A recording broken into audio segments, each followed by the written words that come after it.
Hi friends, welcome to AK blue red stock market channel. ఇవాళ మార్కెట్లో ఏం జరిగిందో ఒకసారి చూద్దామండి. నిఫ్టీ 200 పాయింట్స్ గెయిన్ అయి 25,244 దగ్గర క్లోజ్ అయితే, బ్యాంక్ నిఫ్టీ 159 పాయింట్స్ గెయిన్ అయి 56,621 దగ్గర క్లోజ్ అయింది. వేరే సెన్సెక్స్ 700 పాయింట్స్ గెయిన్ అయి 82,755 దగ్గర క్లోజ్ అయింది. Bankex 67, Fin Nifty 61, mid cap 259, IT 628, pharma 132 వరుసగా గెయిన్ అయినాయండి. మెటల్ కూడా 38 అండి. వరుస అన్ని ఇవాళ మార్కెట్ మొత్తం గ్రీన్ అండి. ఇవాళ ఒక్కటి కూడా రెడ్ లేదండి. ఉన్నాయి యాక్సిస్ కొంచెం బ్యాంక్ ఉన్నాయి, యాక్సిస్, కొటాక్, ఇండస్. బ్యాంకింగ్ సంబంధించిన సంతే స్టాక్స్ వాటికి సంబంధించినవి తప్పితే మిగతా అన్ని పాజిటివ్గా ఉన్నాయండి. ఈ 2 రోజుల నుంచి గ్యాప్ అప్ అవుతుందండి. నిన్న గ్యాప్ అప్ అయింది, ఇవాళ గ్యాప్. కాకపోతే నిన్న గ్యాప్ అప్ అయి సస్టైన్ అవ్వలేదు, ఇవాళ గ్యాప్ అప్ అయి కొంచెం సస్టైన్ అయింది. లాస్ట్కి అయితే మనం ఒక లెవెల్ మాట్లాడుకున్నాం కదండి. గత 3 నెలల నుంచి, 3 నెలల కంటే ఎక్కువ అవుతున్నట్టుంది. ఏ లెవెల్ మాట్లాడుకున్నామండి? 25,212. ఈ లెవెల్ మొత్తానికైతే ఇవాళ బ్రేక్ అయ్యి 25,244 దగ్గర అయితే క్లోజ్ అయిందండి. అసలు ఇది నిన్ననే జరగాలి. నిన్న ఎక్కడ దాకా వెళ్ళింది? హై 25,317 దాకా వెళ్ళింది, కానీ సస్టైన్ కాలేదు. మార్కెట్ కిందికి వెళ్ళిపోయింది. అసలు నిన్ననే సస్టైన్ అయ్యేది. నిన్న వాళ్ళు సీజ్ ఫైర్ అని ప్రకటించినాక కూడా ఒకరి మీద ఒకరు బాంబులు వేసుకున్నారు. ఇరాన్ ఇజ్రాయెల్ మీద వేసింది, ఇజ్రాయెల్ కంప్లైంట్ చేసింది. సీజ్ ఫైర్ అన్నాక కూడా ఇరాన్ మా మీద బాంబులు వేస్తుంది అనగానే వెంటనే మార్కెట్ దిగిపోయింది. కానీ ఇవాళ అలా జరగలేదండి, మళ్ళీ సీజ్ ఫైర్ అయింది. ఇవాళ మార్కెట్ గ్యాప్ అప్ అయి సస్టైన్ అవ్వడానికి గల కారణం మనం మాట్లాడుకుందాం. ఒకటి శాంతి ఒప్పందం అండి, అదే ఇజ్రాయెల్ ఇరాన్ మధ్యన. ఓకే, అదొకటి. ఇంకోటి మన ఎఫ్ఐఎస్ సెల్ చేసినా కూడా డిఐఎస్ కొన్నారు. అండ్ క్రూడ్ ఆయిల్ ధరలు కూడా తగ్గినాయండి, డాలర్ ఇండెక్స్ కూడా తగ్గింది. ఇవండి, అందుకోసమే ఇవాళ మార్కెట్ పెరిగింది. పెరగడమే కాదు, సస్టైన్ కూడా అయింది. పెరగడం అంటే పెద్ద ఏం పెరగలేదు, గ్యాప్ అప్ అయింది ఇది. ఓకేనా అండి? గ్యాప్ అప్ అయి సస్టైన్ అయింది. నిన్న అది కూడా సస్టైన్ కాలేదు, అదే బ్యాడ్ న్యూస్ వల్ల, సీజ్ ఫైర్ బ్యాడ్ న్యూస్ వల్ల. ఇక్కడ నుంచి మార్కెట్ పరుగులు ఎడుతుందండి. నేనేమనుకుంటున్నా అంటే రేపు కూడా మార్కెట్ పెద్ద పెరగకపోవచ్చు. ఒకవేళ ఎందుకంటున్నానంటే రేపు weekly expire plus monthly expire రెండు ఉన్నాయి కాబట్టి ఒకవేళ మన ప్రీమియమ్స్ అన్నీ కొంచెం సర్దుబాట్లు కావాలి కదా, అంటే జీరోకి కావాలి కొంచెం. ఇప్పుడు కాల్ సైడ్ బాగుంది, పుట్ సైడ్ ప్రీమియమ్స్ అని 0 అవుతాయి కాబట్టి ఆ క్రమంలో కొంచెం అడ్జస్ట్మెంట్లో మార్కెట్ కన్సాలిడేషన్ అవ్వచ్చని అనుకుంటున్నాను. లేదు, ఒకవేళ ఎలాగో మంత్ క్లోజ్ అవుతుంది కదా, మనకి గుడ్ న్యూస్గా మనను తృప్తిపరిచే విధంగా రేపు మార్కెట్ పెద్ద క్యాండిల్ వేసింది అనుకోండి, అది కూడా చెప్పలేము. ఒకవేళ రేపు మార్కెట్ కనుక భారీగా పెరిగింది అనుకోండి, శుక్రవారం నాడు ఏముండదండి, ఇక మూవ్ కావడానికి ఏముండదు. ఒకవేళ రేపు మూవ్ కాలేదనుకోండి, ఖచ్చితంగా శుక్రవారం మాత్రం పెద్ద మూమెంటం ఉంటుందండి. అది కూడా బుల్లిష్ సైడే పైకే ఉంటుంది. ఎందుకంటే ఇప్పుడు ఏం బ్యాడ్ న్యూస్ లేవు మార్కెట్కి. ఇన్ని రోజులు అంత డాటా ఓకే ఉందండి, కానీ గ్లోబల్గా బ్యాడ్ న్యూస్ ఉంది కాబట్టి, గ్లోబల్గా ఇలాంటి టెన్షన్స్ ఉన్నాయి కాబట్టి మార్కెట్ అప్పటికి కూడా మార్కెట్ దిగలేదండి, సస్టైన్ అయింది. మన ఇండియన్ మార్కెట్ మెచ్చుకోవచ్చు అండి. ఓకే, మన ఇండియన్ మార్కెట్ బాగా స్ట్రాంగ్ ఉందని ఈ టైంలోనే మనకు తెలుస్తుందండి. ఏదైనా కష్టాలు వచ్చినప్పుడే మనిషి ఎంత స్ట్రాంగ్ అని తెలుసుకోవడం కుదురుతుంది కదండి. అదేవిధంగా ఇంత గ్లోబల్గా ఇంత నెగిటివ్ ఉన్నా కూడా మార్కెట్ పడినా కూడా సస్టైన్ అయిందండి. పెద్ద పడలేదు, పడినా కూడా సస్టైన్ అయిందండి, వెంటనే రికవర్ అయింది. సో ఇక్కడ నుంచి అంత గుడ్డేనండి, బ్యాడ్ ఏం లేదు. ఏమో చెప్పలేము, మళ్ళీ ఏదన్నా బ్యాడ్ న్యూస్ వస్తే తప్ప చెప్పలేము. ఇప్పటి వరకు అయితే ఏమంటారు కదా, కడపటి వార్తలు అందే వరకు అని అంటారుగా, ఆ విధంగా చెప్తున్నాను నేను. కడపటి వార్తలు అందే వరకు అయితే మార్కెట్ ఒక గుడ్ పొజిషన్లోనే ఉంది. రేపటి వరకు ఏమన్నా న్యూస్ వస్తే చెప్పలేం, మళ్ళీ రేపు మధ్యాహ్నం వరకు ఏదైనా న్యూస్ వచ్చినా కూడా చెప్పలేం. ఓకేనా అండి. ఇవాళ ఒక కాల్ ఇచ్చాను చూసారా అండి, మార్నింగ్. ఒకటి కాదు, 2 ఇచ్చానండి. ఫస్ట్ ఫెయిల్ అయింది. ఏంటిది? 56,800 పుట్ని 400 దగ్గర కొనమని చెప్పాను నేను. ఎప్పుడు ఇచ్చాను అనేది 9:21కి ఇచ్చాను. 5 minutes క్యాండిల్ క్లోజ్ అవ్వాలని చెప్పాను. టార్గెట్ 487 అని చెప్పాను. అనగానే వెంటనే ఏమైంది తెలుసా? అయ్యో ఇది చూడండి, ఇది 480 అండి. ఇక్కడ ఉన్నది 480.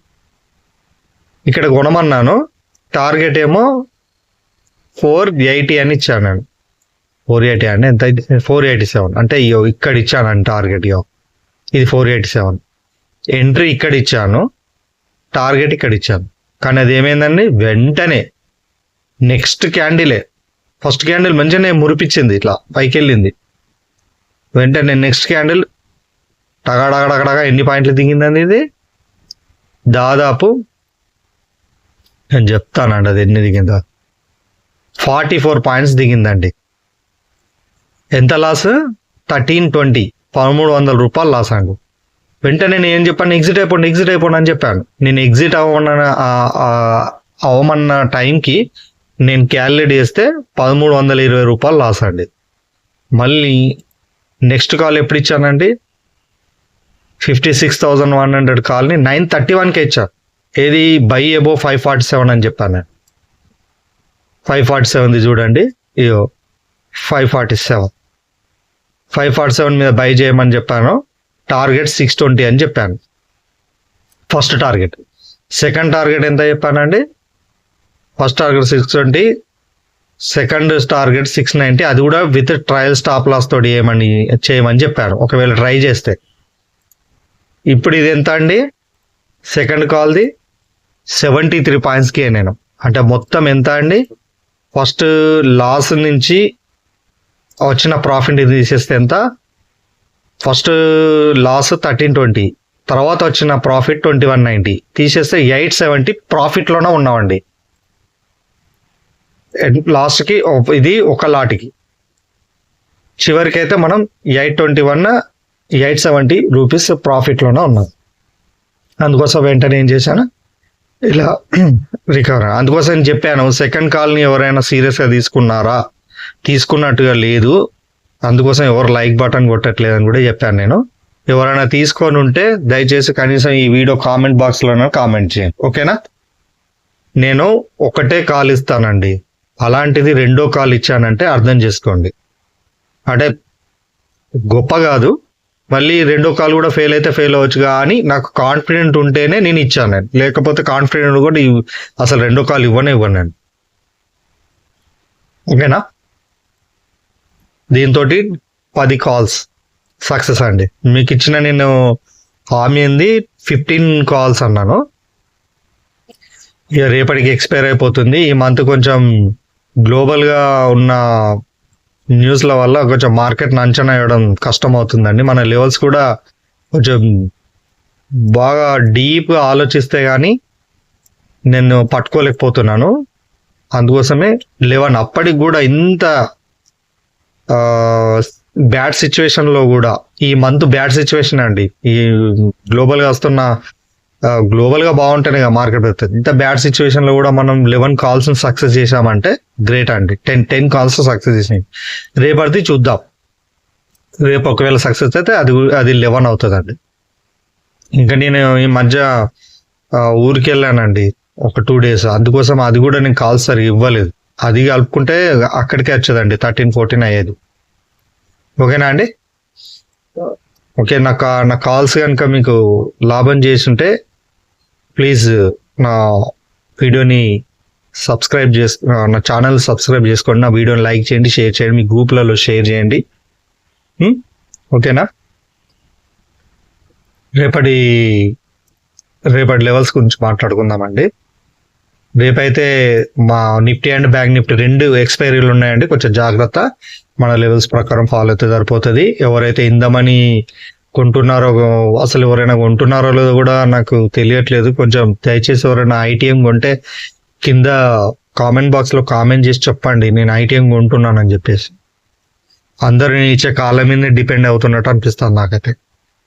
ఈ ఐటీఎం లో లాభం బాగుంటదండి ఏటీఎం, నేను ఇచ్చే ఓటీఎం లో కంటే, కానీ రిస్క్ కూడా అంతే ఉంటది. నేను ఇచ్చిన లెవెల్స్ ప్రకారం ఫాలో అయితే గంతే లాస్ ఉంటుంది. ఇక్కడ నేను ఏం చెప్పాను చెప్తాను చూడండి. రేపటిది నిఫ్టీ చూడండి, 25,250 ఎబో క్యాండిల్ క్లోజ్ అయితే 25,150 కాల్ బై చేయండి. 25,150 కాల్ బై చేయాలనుకుంటే ఆ ప్రీమియం క్యాండిల్ 133 మీద క్లోజ్ అవ్వాలి, అప్పుడు బై చేయండి. Target first target 156, stop loss 121, overall target 180. Profit వస్తే 1762, లాస్ వస్తే 8081. అంతే వస్తుందండి. లాస్ వస్తే ప్రాఫిట్ వస్తే కూడా ఇంతే వస్తుంది. ఏది నేను ఫస్ట్ టార్గెట్ చెప్తున్నాను, ఓవరాల్ టార్గెట్ చెప్పట్లేదు. ఓవరాల్ టార్గెట్ మీరు ట్రయల్ స్టాప్ లాస్ చేసుకొని చేస్తే ఇంకా దీనికంటే డబుల్ వస్తుంది. స్టాప్ లాస్ అంతే ఉంటుంది, మారదు, 121 ఉంటుంది. ఆ తర్వాత మీరు ట్రయల్ స్టాప్ లాస్ పెట్టుకుంటే చేంజ్ అవుతుంది. 25,200 బిలో క్యాండిల్ క్లోజ్ అయితే 25,350 పుట్ బై చేయండి. 25,350 పుట్ బై చేయాలనుకుంటే ఆ ప్రీమియం క్యాండిల్ 126 మీద క్లోజ్ అవ్వాలి, అలా అయ్యేలా చూసుకోండి. క్లోజ్ అయితే బై చేయండి. First target 158, stop loss 108, overall target 191. Profit వస్తే 250, అది 2502, లాస్ వస్తే 1251. బ్యాంక్ నిఫ్టీ చూడండి, 56,700 ఏవో క్యాండిల్ క్లోజ్ అయితే 56,400 కాల్ బై చేయండి. 56,400 కాల్ బై చేయాలనుకుంటే ఆ ప్రీమియం క్యాండిల్ 291 మీద క్లోజ్ అవ్వాలి, అప్పుడు బై చేయండి. First target 332, stop loss 269, overall target 370. Profit వస్తే 1252, లాస్ వస్తే 626. 56,600 బిలో క్యాండిల్ క్లోజ్ అయితే 56,800 పుట్ బై చేయండి. 56,800 పుట్ బై చేయాలనుకుంటే ఆ ప్రీమియం క్యాండిల్ 265 మీద క్లోజ్ అయ్యేటట్టు చూసుకోండి. First target 319, stop loss 237, overall target 374. Profit వస్తే 1649, లాస్ వస్తే 824. సెన్సెక్స్ చూడండి, 82,800 ఏబో క్యాండిల్ క్లోజ్ అయితే 82,500 కాల్ బై చేయండి. 82,500 కాల్ బై చేయాలనుకుంటే ఆ ప్రీమియం క్యాండిల్ 622 మీద క్లోజ్ అవ్వాలి, అప్పుడు బై చేయండి. First target 686, stop loss 589, overall target 751. Profit వస్తే 4306, లాస్ వస్తే 645. ఇది బాగుందండి. ఇది ప్రాఫిట్ మాత్రం బాగుంది, లాస్ మాత్రం తక్కువ ఉంది. చూడండి ఒకసారి. 82,700 బిలో క్యాండిల్ క్లోజ్ అయితే 83,000 పుట్ బై చేయండి. 83,000 పుట్ బై చేయాలనుకుంటే ప్రీమియం క్యాండిల్ 649 మీద క్లోజ్ అయ్యేటట్టు చూసుకోండి. First target 739, stop loss 603, overall target 829. Profit వస్తే 1811, లాస్ వస్తే 905. ఓకేనా అండి, ఇది ఒకసారి స్క్రీన్ షాట్ తీసుకోండి.